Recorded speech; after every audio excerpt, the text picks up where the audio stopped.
In the spring of 1912, the United States Census Bureau employed a network of traveling enumerators whose job was simple in description and difficult in practice. Go to every household in their assigned district, knock on every door, and write down what they found. James Aldrich was 24 years old. He had taken the enumerator position in March of that year, 2 months after his father's hardware business in Morgantown had closed, and 3 months before, he had expected to begin reading law at the state university. The census work paid 30 cents per day plus expenses, which was not enough to make a man comfortable, but was enough to make a young man with no other immediate income feel useful. He had been assigned to the eastern districts of Roane County, the remote ones, the ones that ran up into the mountains along creek beds and hollow roads that most of the county's population never had occasion to travel. He was methodical. His supervisors in Morgantown said this about him when they assigned his district, that he was methodical and careful, and not given to leaving things incomplete.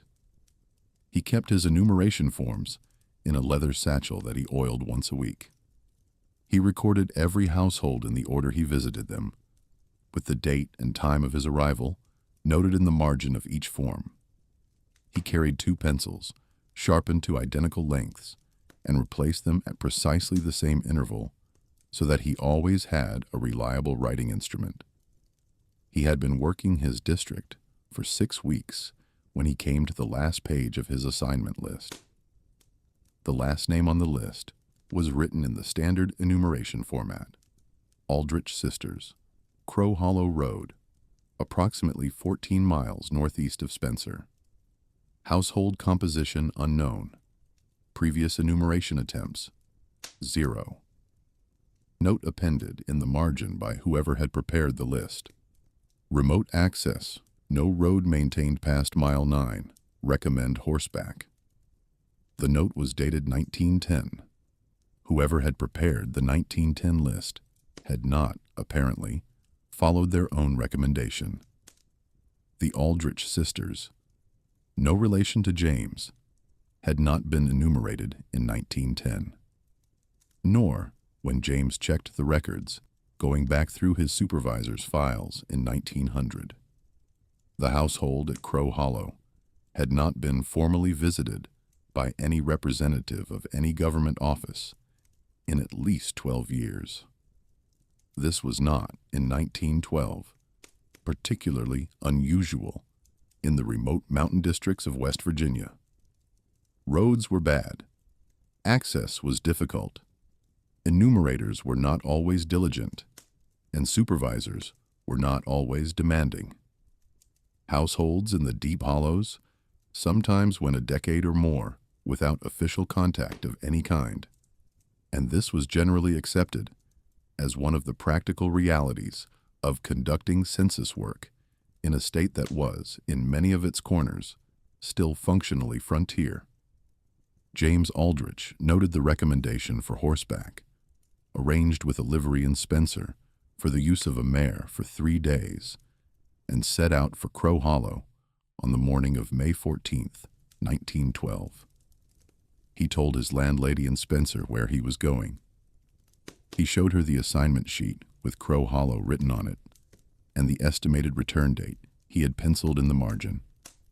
May 16th, 2 days out, accounting for the difficult access and the need to complete the enumeration form thoroughly. His landlady, a woman named Mrs. Taggart, who had operated the Spencer boarding house for 22 years, and who knew the county the way people who stay in one place know it, by the texture of its gossip and the weight of its silences, looked at the assignment sheet and said nothing for a moment. Then she said, "Who did you say lives up there?" He said, "The Aldrich sisters," the name on the form. She said, "How many of them?" He said, "Household composition unknown. That's what the form says. That's why I'm going." She looked at the sheet again. Then she said, and James Aldrich wrote this down later, precisely because he remembered it exactly. she said. "I've heard of that hollow. I've heard of those women. I don't know anyone who's been up there and come back to tell me about it firsthand." He asked her what she'd heard. She said, "Just that they're hospitable, that they take in travelers, that people speak well of them, people who've been told about them secondhand by others who've heard the same." He asked her whether that was a concern. She was quiet for a moment. Then she said, "I suppose not. I suppose hospitality is a virtue." She gave him his key and wished him a good journey. He left the next morning before she was downstairs. He was gone for 4 days instead of 2. When he came back on foot. The horse had not come back with him, and he came back without his satchel, without his enumeration forms, and without the second pencil. He had the first pencil. He had, in his coat pocket, 3 pages torn from a notebook that he had been carrying separately from his official forms. A personal journal in which he occasionally made notes about the landscape and the people he met and the things he thought about on long rides through empty country. Those 3 pages are the only direct account that exists of what James Aldrich found in Crow Hollow in May of 1912. He gave them to his landlady the morning he returned. He did not explain why. He put them in her hand and said, "If I don't come back for these, give them to the county sheriff." She asked him where he was going. He said he wasn't sure yet. He went upstairs, packed his bag in under 20 minutes, paid his remaining board in cash, and left Spencer on the afternoon train heading west. He never returned to Roane County. The 3 pages sat in Mrs. Taggart's bureau drawer for 11 years, until her death in 1923, at which point her daughter found them while clearing the room. The daughter read them, did not know what to make of them, and brought them to the county sheriff's office in Spencer, as her mother's instructions had directed. The sheriff at the time was a man named Harwick. He read the 3 pages. He drove up the Crow Hollow Road as far as his automobile could manage, which was not far, and then walked the remaining distance. What he found at the end of the road is the second part of this story. But first, what James Aldrich wrote on those 3 pages, riding down from Crow Hollow in the dark, on a horse that would not stop moving, regardless of how hard he tried to slow it. He wrote quickly, and in places illegibly, the letters crowding each other, the way letters do when the hand that makes them is not entirely steady. But the account is clear enough. It has been read by enough subsequent eyes that the unclear portions have been interpreted with reasonable confidence. And it begins, as accounts of terrible things often begin, not with the terrible thing itself, but with the ordinary, comfortable approach to it. He wrote, "The hollow was beautiful." He wrote this first, before anything else, as though he needed to establish it, needed the record to show that beauty had been part of it, that the place had not announced itself as wrong. "The road climbed through old-growth timber," he wrote, "and the light came through it in columns, the way light comes through cathedral windows, and the creek that ran beside the road was clear enough to see the stones at the bottom. And when the hollow opened up ahead of him, he thought for a moment that it was one of the most peaceful places he had ever seen. The house sat at the center of the hollow, backed against the ridge. It was larger than he had expected. 2 full stories, well maintained, with a kitchen garden that was already producing in the May warmth, and a flower border along the front porch that had been planted with deliberate care. Smoke from the chimney. A lamp lit in the front window despite the afternoon light. He wrote, "Before I reached the gate, the door opened and one of them came out to meet me." He wrote, "She was smiling before she could possibly have seen my face." There were 4 of them. James Aldrich had not known to expect 4. The assignment form had said, household composition unknown, and he had assumed, without particular reason, something smaller. 2, perhaps, 3 at most. 4 women. In a house at the end of a road that disappeared into mountain wilderness was not what the standard enumeration form prepared you for. Their names, as he recorded them later from memory.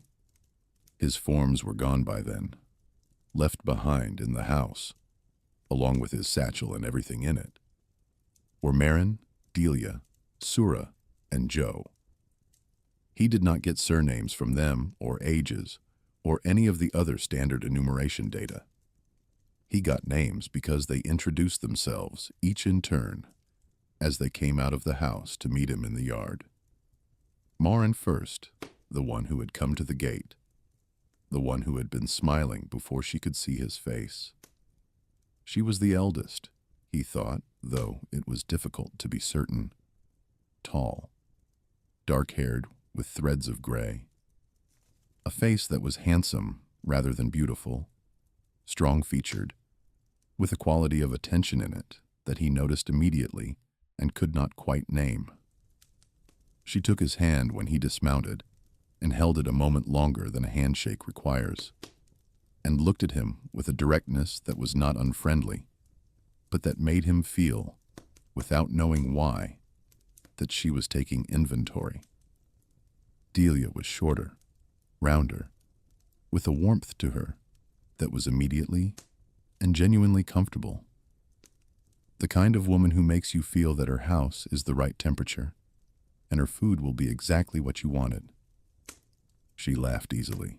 She touched your arm when she spoke to you. She made James Aldrich think of his aunt in Clarksburg, who was the most hospitable person he had ever known. And he thought this later, and found it difficult to reconcile with everything else. Sura was the quiet one. She stood slightly back from the others when they came into the yard, and watched James with an expression he struggled to describe in his notebook. Not unfriendly, he wrote, but assessing. The way a person looks at something they are trying to decide about. And Joe, the youngest, he was fairly sure, though again the ages were unclear. Joe was the one who took his horse. She came around from the side of the house when he dismounted, appeared as if she had been waiting just out of sight, and held her hand out for the reins before he had said anything about the horse. She was slight, quick-moving, with dark eyes that met his briefly, and then went to the horse with the focused attention of someone for whom animals were the primary interest. She led the horse away toward the barn without speaking. He watched her go, and noticed that the horse went with her without resistance, which horses with new handlers do not always do. He wrote, "I should have thought more about the horse. I should have thought about what it meant that she took it before I had decided to stay." He had not decided to stay. He had planned to complete the enumeration, which should take no more than an hour, and ride back down the hollow road before dark. He had 3 more households on his list in other parts of the district, and had intended to reach the nearest of them by the following morning. He did not complete the enumeration. He stood in the yard for a moment, after Joe led the horse away, looking at the house, and at the 3 remaining sisters arranged in the natural, unhurried way of people who are at home in a place and not performing being at home in it. This was something he noted later, that nothing about them had seemed performed. The hospitality had the quality of something that had been practiced for so long it no longer required effort. Marin's attention to him was complete and genuine. Delia's warmth was immediate. Sura's watchfulness was simply how she occupied space. None of it had the quality of theater. He wrote, "I want to be honest about this because I think it matters. They were not frightening. They were not immediately strange.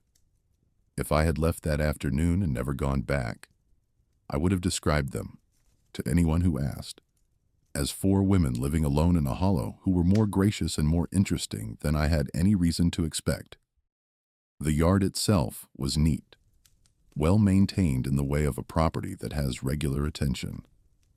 A stone path from the gate to the porch, a well with a good timber cover, split firewood stacked under a lean-to at the side of the house, a quantity of it that suggested serious preparation for winter, more than 4 women would need for ordinary domestic use, but not so much as to seem remarkable.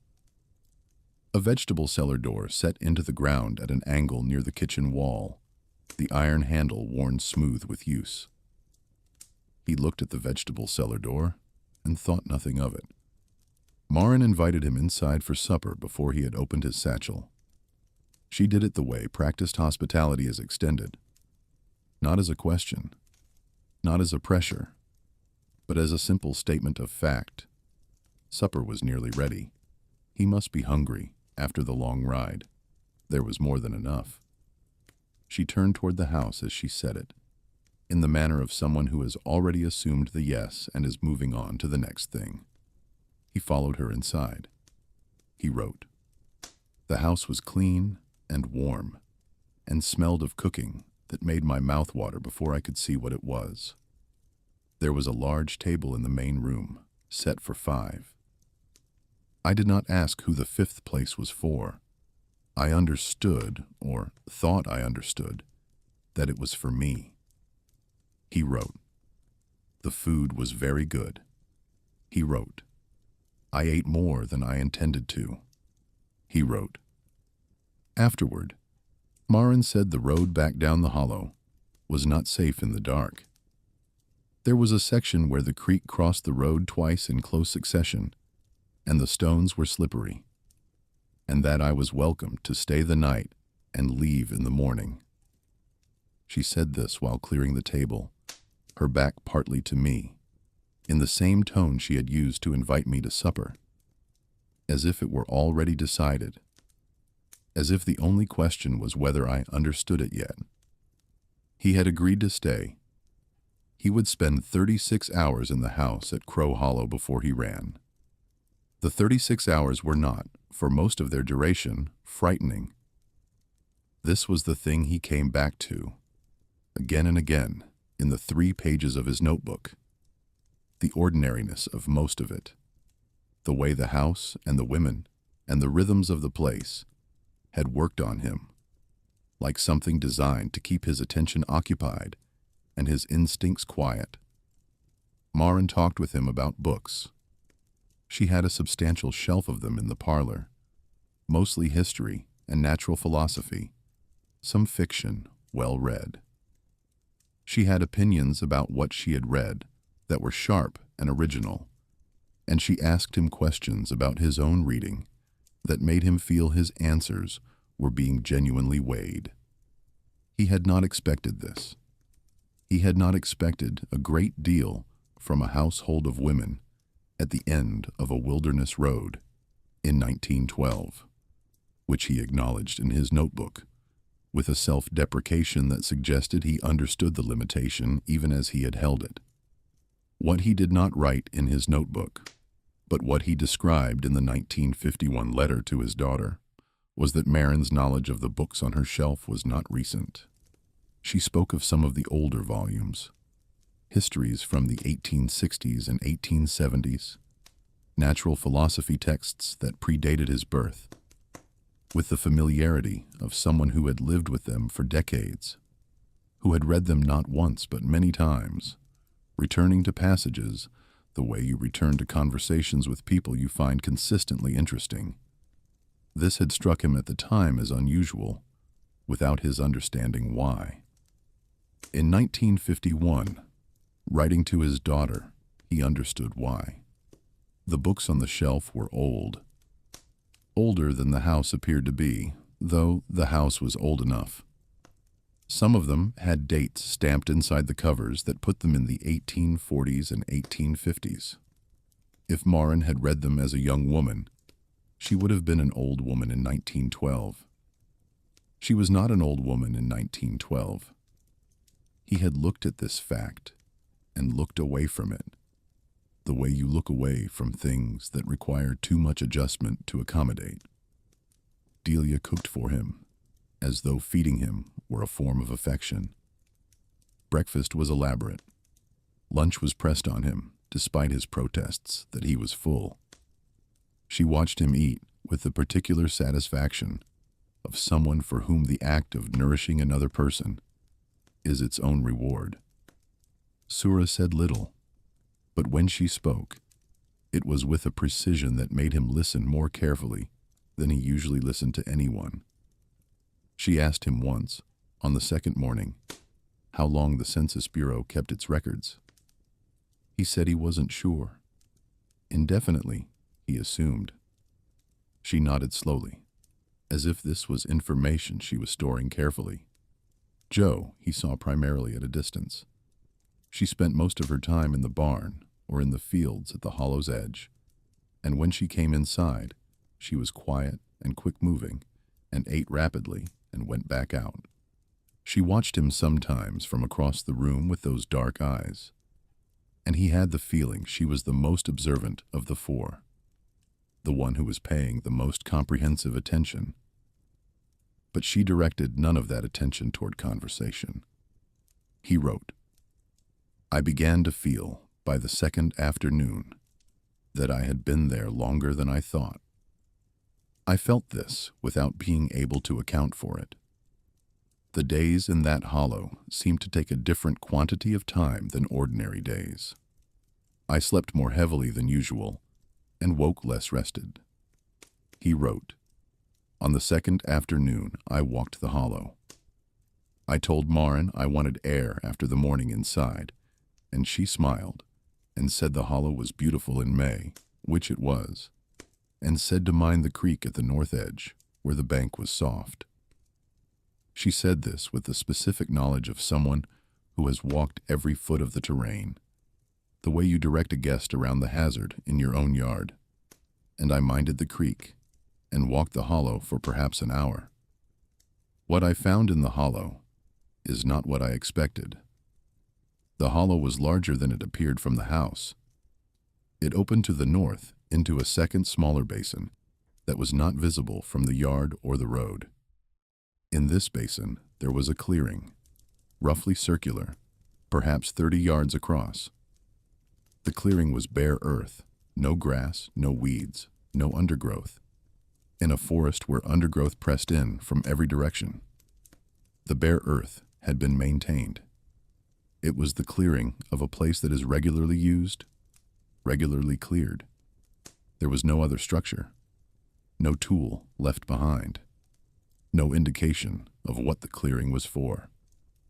I walked back to the house and said nothing about it to any of the sisters. He wrote, "On the second evening, I asked Marin about previous visitors. She had smiled at him when he asked this. A full, warm smile.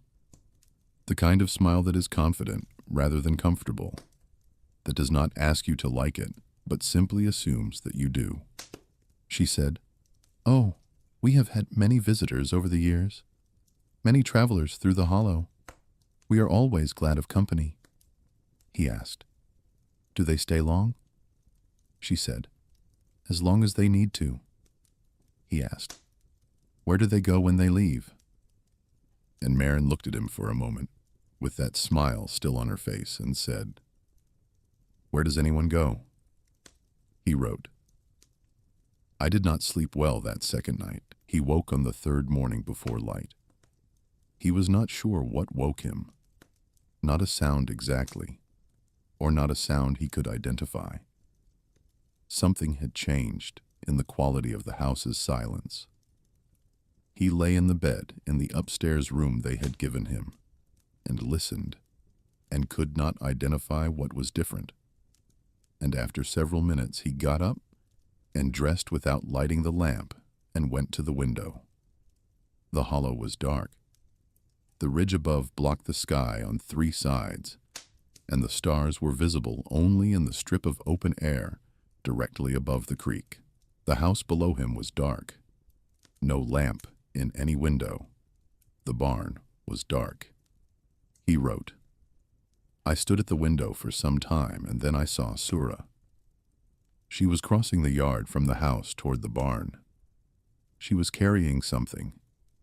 He could not see what, only that both her hands were occupied with it, and she was moving quickly, and without a lamp, which meant she knew the yard well enough in darkness to move through it at that pace without light. She went into the barn. The barn door closed behind her. He stood at the window for another 10 minutes. Sura did not come out. He wrote, I made a decision then. I want to be clear about the decision because I have thought about it many times since. I decided to go into the barn. He went downstairs carefully. Avoiding the step he had learned creaked. The front door was not locked. He crossed the yard in the gray pre-dawn light, moving slowly, and reached the barn door and put his hand on it. He wrote, I want to say here that I almost didn't open it. I want to say that because it is true and because I think it matters, that there was a moment where I knew, with the kind of knowledge that lives in the body rather than the mind, that what was on the other side of that door was something I would not be able to set aside afterward. I knew this. I opened the door anyway.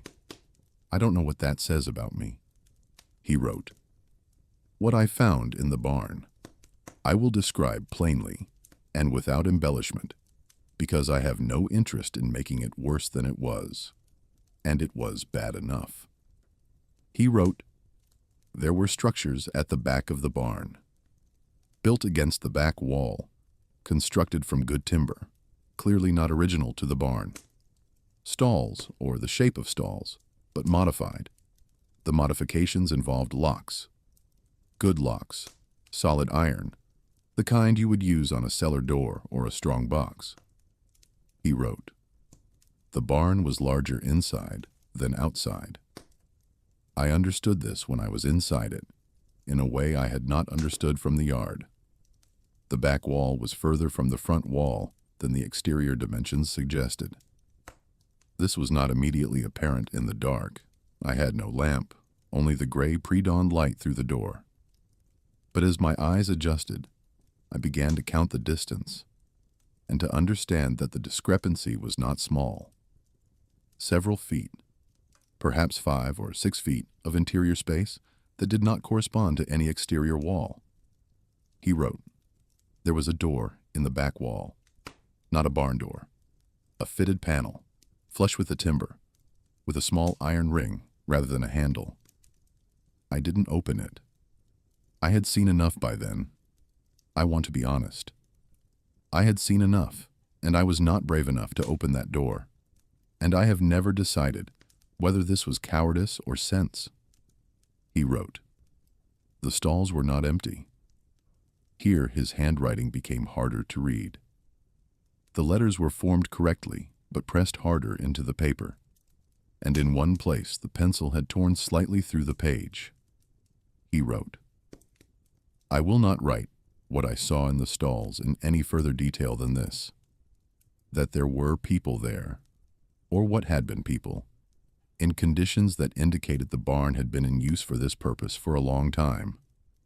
That the people, I am using the word loosely, I am using it because I do not know a better word for what I saw, had not been brought there recently.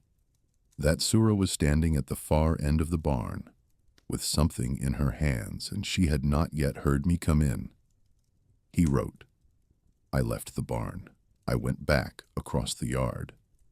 I did not run yet. I walked. I went inside, and I went to my room, and I took my notebook and my pencil from the coat pocket, where I had put them the night before. And then I went back downstairs and out the front door, and I walked to the gate, and then I ran. He wrote, I did not take my satchel. I did not take my forms. I did not take the second pencil. I ran, and I kept running until I reached the place where I had tied my horse. I had moved it from the barn to a tree near the gate the evening before, without explaining why to any of the sisters, And this is why I had a horse to run on. He wrote. The horse needed no encouragement. He wrote, when I had ridden perhaps a mile down the hollow road, I stopped and looked back. The house was not visible from that distance. The hollow had closed around it. The light was coming up now, gray and cold, and the timber on either side of the road was very still. I waited for perhaps 2 minutes, watching the road behind me. Nothing came down the road. I rode on. He did not stop until he reached Spencer. He did not tell anyone in Spencer what he had seen in the barn at Crow Hollow. He told no one. He gave his 3 notebook pages to Mrs. Taggart with instructions about the sheriff, and he left on the afternoon train, and he never came back. He was 24 years old in May of 1912. He was 24 years old, and he had seen something in a barn at the end of a mountain road that he spent the rest of his life not talking about. And the 3 notebook pages he left with his landlady are the only record he left of what it was. What he did not write down, because he ran before he had time to count carefully, was the number. Sheriff Harwick, 11 years later, would count. He would wish, afterward, that he had not. But before Harwick, before the 1923 discovery, there is a question that the 3 notebook pages raise but do not answer, and that no subsequent investigation was ever fully able to address. The question is, how long had the hollow been in use? The household at Crow Hollow had not been enumerated in 1900 or in 1910. No government representative had visited it in at least 12 years, and probably longer, because the note on the 1910 assignment list had been written by someone who seemed aware that access was difficult. An awareness of that kind suggests a previous failed attempt, rather than a first consideration. 12 years is the minimum. The structures in the barn that James Aldrich described, built from good timber, clearly not original, solid iron locks, had not been assembled in a season. They had been assembled over time, with materials that had to be sourced somewhere and transported up a road that disappeared after 9 miles. The kitchen garden had been planted with deliberate care over multiple seasons. The flower border along the front porch, he had noted it specifically because it had contributed to his first impression of the place as peaceful, was not the work of 1 year's planting. The 4 sisters, Marin, Delia, Sura, Jo, had lived in Crow Hollow for a long time, longer than 12 years, possibly much longer. And the road to the hollow, in those years, had not been entirely without travelers. People had passed through. Travelers had been directed there, by word, by reputation, by the same mechanism that had operated in Cutter's Gap and Redbone Hollow, the stranger at the crossroads. The recommendation passed along a mountain road. The Aldrich sisters were known, in the way that such establishments become known. Not officially, not broadly, but in the particular underground current of information that flows between travelers on difficult roads. Good food, warm fire, hospitable women, a place to stop. James Aldrich, the census worker, no relation, had been told about the sisters before he left Spencer. He mentioned this in his notebook pages, but barely, as an aside. Someone in the livery stable, when he mentioned where he was going, had said that the women up in Crow Hollow kept a good house. He had not thought much of it at the time. He thought about it later. He thought about it for the rest of his life. He would write in 1951, nearly 40 years after his visit, in a letter to his daughter that he apparently wrote and then did not send, and that was found among his papers after his death in 1959. In that letter, which is the only other account he ever gave, of what he saw in Crow Hollow. He said that what haunted him most was not what he had seen in the barn. What haunted him most was what he had eaten at supper. He wrote in that letter, "I ate very well, 3 meals over 2 days. I said so in my notebook. I wrote that the food was very good. I wrote it casually, as a detail, because at the time it was only a detail.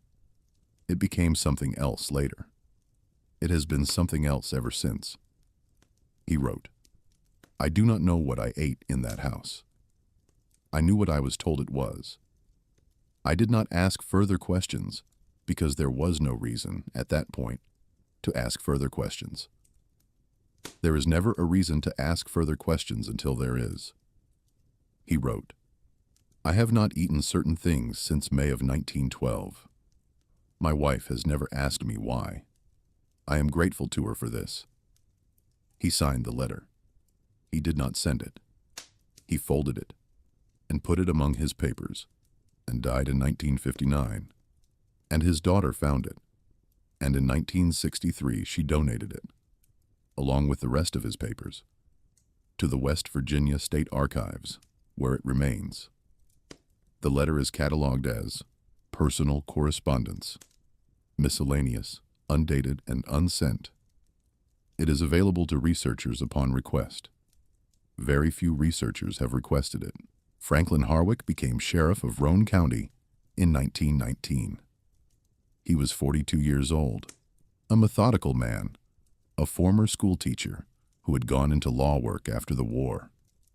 Not the Great War, he had been too old for that, but the smaller private war of a county that had, in his years of teaching its children, accumulated grievances and secrets that a classroom could not contain. He was the sheriff who received Mrs. Taggart's drawer of pages in the autumn of 1923, handed over by her daughter with the explanation that her mother had kept them 11 years, on the instructions of a young census worker who had never come back for them. He read them in his office on a Thursday afternoon. He read them twice. He sat for a while afterward with the pages on his desk and the window showing him the ordinary street life of Spencer going past outside. Then he drove up the Crow Hollow Road on Friday morning. His car made it to mile 9, as the 1910 note had predicted. From there, he walked. The road above mile 9 was overgrown, not impassable, but visibly unused for an extended period. Grass growing in the wheel ruts, saplings beginning to reclaim the edges. He walked for what he estimated was an hour and a half before the hollow opened, and he saw the house. It was empty, not abandoned, not in the way of a place that has been left suddenly and chaotically. The house was empty, in the way of a place that has been left deliberately and completely. The furniture was still there. The kitchen still had its equipment. The iron stove, the pots, the crockery on the shelves, the table set for 4 in the manner of a household that expected to return, and then did not. The bookshelf in the parlor still held its volumes, well read, with margins occasionally annotated, in a handwriting that Harwick examined, but could not match to any known person. The flower border along the front porch was overgrown. He could see the remains of the deliberate planting underneath the weeds, the structure of it, the care of it. But several years of neglect had obscured most of what had once been decorative about it. He walked through the house room by room. He found nothing that told him where the sisters had gone or when. He found nothing that told him their full names or their ages or where they had come from before Crow Hollow. He found, in a drawer in the upstairs bedroom that had been used as a study or workroom, a collection of small objects that he laid out on the desk and examined. He counted them. He counted them twice to be certain. There were 87 distinct items, small things, the kind of things a person carries on a journey, The contents of pockets and satchels and coat linings, a watch, several coin purses, a pocket knife with a brass handle, a tobacco tin, empty, a railroad ticket, punched, for a journey that had originated in a town in Ohio, a woman's brooch, a man's collar button, a child's wooden top, a child's wooden top. Harwick sat with this for a while. Then he went to the barn. He had been preparing himself for the barn since he read the notebook pages the day before. He had tried to prepare himself adequately, which he would note in his own report was not something he had managed to do. The stalls at the back of the barn were there, as Aldrich had described them. The timber was good. The locks were solid iron. The locks were open, had been open, from the look of them, for some years. The stalls were empty, in the sense that nothing living remained in them. They were not empty in the other sense. Harwick spent 3 hours in the barn before he came out. He was thorough, as Aldrich had been. More thorough than Aldrich, who had fled, and more thorough than was entirely good for him. He documented what he found, in handwriting that became progressively more controlled as the 3 hours went on, as though he was applying increasing deliberate effort to keeping his hand steady on the page. His report, filed with the county court the following week, was sealed on the day of its filing by order of the circuit court judge, a man named Aldous Carr, who had been on the bench for 19 years, and who read Harwick's report and then sat in his chambers for some time before signing the sealing order. The report remained sealed for 31 years. When it was partially declassified in 1954, as part of a broader review of sealed county court records from the first half of the century, the portions that were released contained the following information. Harwick had documented evidence of long-term use of the barn for purposes that his report described as inconsistent with agricultural function and consistent with the systematic detention and processing of human beings. He had documented a number of individual sets of personal effects, the 87 items from the drawer, plus additional items found in the barn itself, that he assessed as representing a minimum of 43 individuals. 43. He had documented the structures in the barn, the modified stalls, the iron locks, additional equipment built into the back wall whose function he described in technical language that the declassified version rendered in careful euphemism. He had documented the condition of the barn floor and the back wall and the space behind the back wall.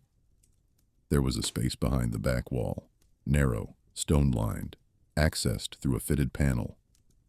And these conditions were described in language that the declassified report did not render in any kind of euphemism. Because there was no language that would have served, he had attempted to establish a timeline for when the barn had last been actively used. Based on the condition of the structures and the organic material present, he estimated that the barn had been in use until approximately 5 to 7 years before his visit, which would place the last use somewhere between 1916 and 1918. And based on the condition of the oldest materials and the structural age of the barn modifications, he estimated that the barn had been in use in some form for at least 20 to 25 years before that. 20 to 25 years of use before 1916, which means the barn had been operational since somewhere between 1891 and 1896. The census worker Aldrich had visited in 1912. The household had not been enumerated in 1900. The 1910 form had noted the access difficulty without indicating a successful visit. The sisters had been in Crow Hollow since at least the early 1890s, possibly since the late 1880s. The mountain road had been delivering travelers to their door for 20 years or more, before James Aldrich rode up it on a May morning in 1912, and ate supper, and slept poorly, and went to look in the barn before dawn. 43 minimum, 20 or more years. Harwick noted, at the end of the documented portion of his report, one additional observation. He wrote, "The household appears to have been vacated in an organized manner, consistent with planned departure rather than emergency flight. The furniture is intact. The kitchen is fully equipped. The books are on the shelf. The table is set for 4. The only things absent from the house, in any systematic sense, are personal items that would be carried by people leaving a place with the intention of not returning. Clothing, personal documents, anything that identified the occupants as specific individuals." He wrote, "This suggests that the household was abandoned at a time and in a manner of the occupants' choosing, not in response to Aldrich's 1912 visit, since the evidence of use in the barn extends to approximately 1916 to 1918 after that visit. Something else caused the departure. Something that occurred between 1916 and 1923 that I have not been able to identify." He wrote, "I do not know where the Aldrich sisters went. I do not know how many of them there were. The name the Aldrich sisters appears to have been used loosely, referring to the women of the household, and the number 4, given by the census worker, may not be accurate for all periods of the household's existence. I do not know their real names. I do not know where they came from before Crow Hollow." He wrote, "I know what they did for 20 or more years in a hollow at the end of a road in Roane County, West Virginia. I know it in more detail than I would prefer. I do not know anything else about them." He signed the report. He filed it. He went home and told his wife he was not hungry for supper. He was sheriff of Roane County for another 14 years. He did not reopen the Crow Hollow case. He did not speak publicly about what he had found. When he retired in 1937, he gave a brief statement to the Spencer newspaper, in which he said that the job had been harder than he had expected, in some respects, and easier in others, and that he was glad to be done with it. The reporter asked him whether there was any case from his tenure that had stayed with him. He said, "Several," and did not elaborate. In the decades that followed Harwick's 1923 visit, the house at Crow Hollow slowly ceased to be a house. It did not burn. It was not demolished. It was not formally condemned or officially removed. It simply went the way structures go when no one attends to them. The roof giving way first, then the upper floor, then the front wall, then the rest, gradually, over years, the mountain's patient reassertion of what had been mountain before anyone built anything in the hollow. By the 1940s, visitors to the site, and there were visitors, occasional ones, people who had heard the story from someone who had heard it from someone, found only the foundation stones and the outline of the garden and the remains of the fence that had once bordered the road. The barn lasted longer. Stone and iron last longer than timber. The modified stalls remained structurally intact into the 1950s. Someone, it is not recorded who, removed the iron locks sometime before 1960.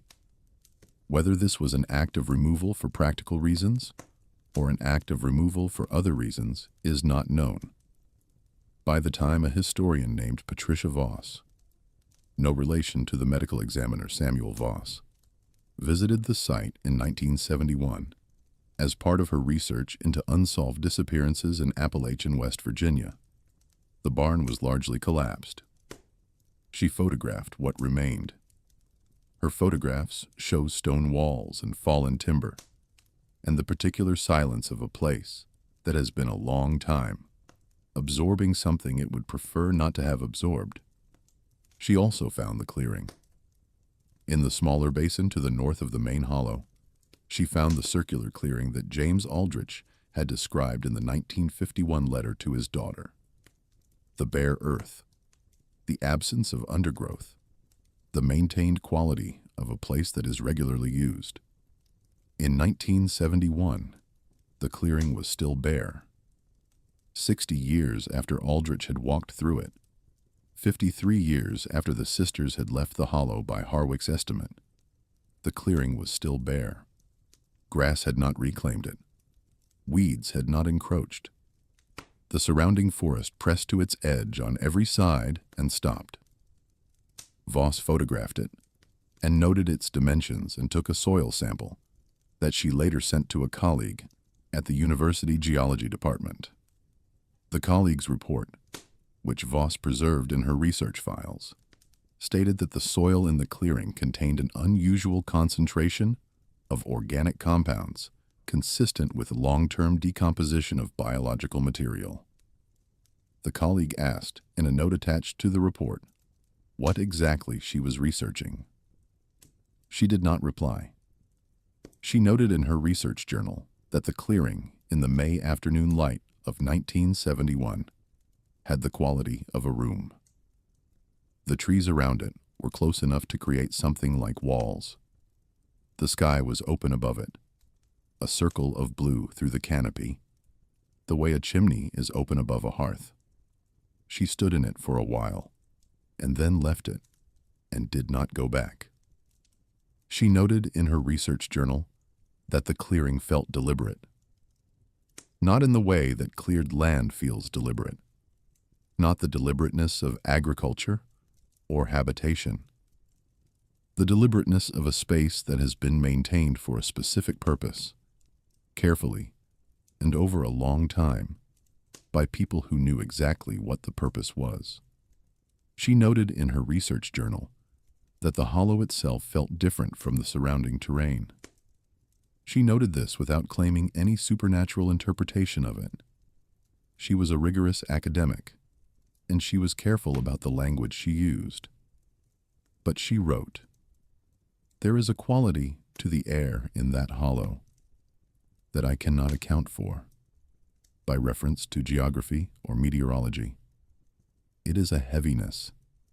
It is the kind of heaviness you associate with buildings, rather than with open land, the heaviness of enclosed spaces, of rooms that have held too many things for too long. The hollow is not an enclosed space, but it feels like one." She also noted something else, something she had noticed on her walk up the hollow road from where she had left her car. She had passed, on the road, a man coming down. He was middle-aged, or older. She estimated 60, though the mountain sun ages faces quickly. He was carrying nothing. He was wearing clothes that were adequate for the terrain, but not specifically outdoor gear. The clothes of someone who had not planned to be on a mountain road that day.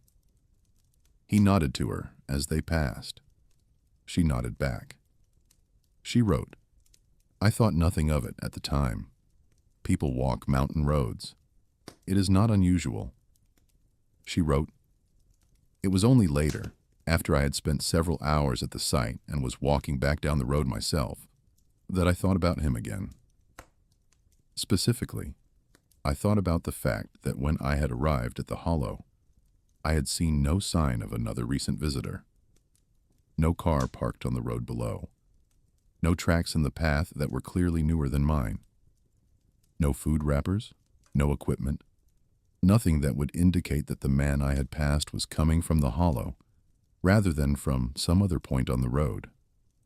She wrote, "The road ends at the hollow. There is nowhere else to come from." She wrote, "I told myself he had parked further down, further than I had parked, and walked up. This is possible. This is the reasonable explanation, and I have no reason to reject it." She wrote, "But I keep thinking about the way he looked at me as we passed. Not with curiosity. You would expect curiosity, meeting someone on a remote mountain road, with something else. something I would describe, if I were being less careful than I prefer to be, as recognition. She did not publish this observation in her academic work. It appears only in her research journal, which was donated to the West Virginia State Archives after her death in 2003. The question of the Aldrich sisters, who they were, where they had come from, where they went, was never answered. Their names were not Aldrich. This much was established by subsequent research. The name appears to have been adopted from the road, or the hollow, or some prior association with the property, and the women who lived in the house at Crow Hollow had no demonstrable connection to any Aldrich family in Roane County or any adjacent county. Their actual names, if they had consistent names, are unknown. Their origins are unknown. Their ages, in any period of their residence in the hollow, are unknown. Their number, which James Aldrich reported as 4, and which may have been 4 in 1912, but which may have been different in earlier or later periods, is unknown. What is known is the 43, the minimum count. 43 individuals whose belongings were found in a drawer in a barn, in a hollow at the end of a mountain road. 43 sets of small objects that were the last evidence anyone found of 43 people who had gone up the Crow Hollow Road and not come back down. Among the 43, Harwick had been able to trace some portion, 12 by his count, to specific missing persons reports in the surrounding counties. A peddler from Parkersburg, who had last been seen in Spencer in 1897, asking directions to a farm in the Eastern Hollows. A timber contractor from Charleston, who had been reported missing in 1903, whose wife had been told he must have run off with debts. A school teacher, on her way to a new position in a mountain community in 1908, whose trunk had arrived at its destination, but whose person had not, and who had been assumed, eventually, to have changed her mind and gone home. A traveling minister in 1911, whose congregation in 3 counties had waited for him to complete his circuit and eventually absorbed his absence into the general sadness of lives interrupted. 12 names attached to 12 items in the drawer. 31 items with no name attached. 31 people who had left no trace, no report, no wife or creditor or congregation to notice they were gone. Harwick noted this in his report with a precision that was itself a form of anguish. He wrote, "The 31 unidentified sets of effects represent individuals for whom no missing persons report was ever filed. This may indicate that these individuals had no family or community connection that would prompt such a report. It may indicate that reports were filed in jurisdictions I have not contacted. Or it may indicate that in some cases, the person's absence was known, but attributed to a cause other than disappearance. That someone, somewhere, believed the person had simply moved on, and found this believable enough to accept." He wrote, "The reliability of the missing person system depends on someone noticing that a person is gone. For 31 of the 43 minimum, no one noticed, or no one said so. What is known is the 20 or more years of use, the 1890s to the mid-1910s, more than 2 decades. What is known is the mechanism, the recommendation, the stranger, the word passed along a road. The sisters were hospitable. The sisters kept a good table. The sisters welcomed travelers. This information moved through the informal networks of mountain road travel, carried by word of mouth through communities that did not examine too carefully the source of the recommendation or the person who made it. What is not known, and this is the question that Patricia Voss carried with her from the Hollow in 1971, and that the researchers who have come after her have carried in turn, is where the sisters went when they left. They left between 1916 and 1918. They left in an organized manner, taking their personal documents and their identifying objects, but leaving their furniture and their kitchen and their books on the shelf. They left the table set for four. They went somewhere. The mountain road from Crow Hollow descends to the main road below, and from there, a person can go in any direction. And in 1916, or 1917, or 1918, in a country distracted by war and movement, and the large-scale disruption of ordinary life, people going in any direction were not necessarily noticed or recorded. The sisters were not noticed. They are not recorded. There is no death record for any woman named Marin, Delia, Sura, or Joe Aldrich in West Virginia, or any state immediately adjacent, for any year from 1912 onward. There is no marriage record, no census entry, no legal document of any kind that connects those four names to any person who can be identified in any subsequent public record. They arrived somewhere, as they had arrived in Crow Hollow. They set up a house, as they had in Crow Hollow. They planted a garden, perhaps. They kept a warm fire and a full table, perhaps. They smiled at visitors, before the visitors had come close enough to see their faces, perhaps.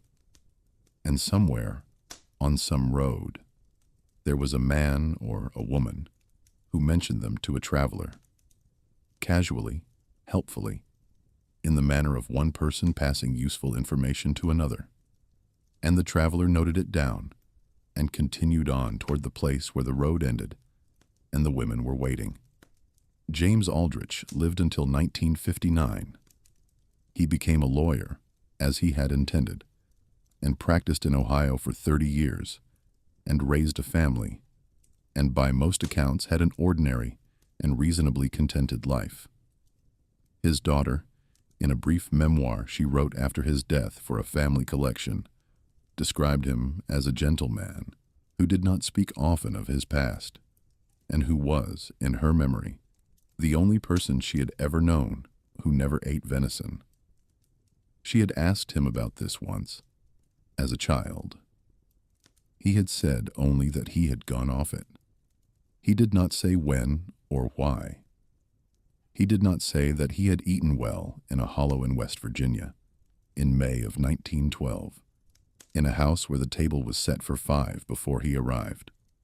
He did not say that the food had been very good. He did not say that for the rest of his life, every time he sat down to a meal that he had not prepared himself, there was a moment, brief, irrational, immediately suppressed, when he thought about what he had eaten in that house, and what had been in the barn, and what Marin had said when he asked where the visitors went when they left. Where does anyone go? He did not say any of this. He folded the letter he had written to his daughter in 1951 and put it in his papers and let it wait. Crow Hollow is still there. The road still ends where it has always ended. The hollow is full of trees now, second growth and older, and the creek still runs clear over the stones. And in spring, the light still comes through the timber in the way that James Aldrich noted in his notebook, in columns, like cathedral light, beautiful in a way that does not announce what the beauty is covering. There is nothing left of the house, nothing left of the barn. The stone walls are buried under decades of fallen leaves and new growth, and the iron of the locks has rusted into the soil, and the hollow has taken back everything that was built in it, with the thoroughness of a place that has decided to forget. The table is not set anymore, but somewhere, in some other hollow, on some other road, at the end of some other track, that disappears into mountain timber, there may be a house with a warm fire in the window, and a smell of good cooking coming from the kitchen, and a woman who comes out to the gate before you have reached it, smiling, already certain you will stay. And somewhere on the road below, a stranger you have never met mentions the place as he passes. He mentions the food, the warmth, the hospitality of the women there. He mentions it casually, as if he knows the place well, as if he has sent people there before.